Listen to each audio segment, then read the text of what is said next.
ஆ என்னம்மா என்னம்மா பண்ற?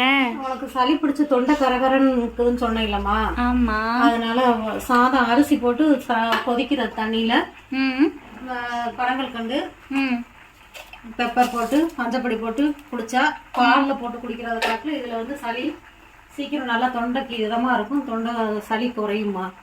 ஓ, அப்போ இந்த தண்ணி வந்து சாதம் வடிச்ச தண்ணியில சாதம் வடிக்கிறதுக்கு முன்னாடி கொதிக்கணும். அந்த கொதி தண்ணியில இதை போட்டு ஆற்றி குடித்தோம்னா சளி கொஞ்சம் குறையுமா. தொண்டை வலியெல்லாம் நல்லா கேட்குமா. ஓ, பாலில் குடிக்கிற காட்டில் இதில் குடிக்கும்போது சளி நல்லா இறங்குமா. ஓகே ஓகே, சீக்கிரம் குடுமா, எனக்கு ரொம்ப தொண்டை வலிக்குது. இந்தம்மா எடுத்து குடிமா.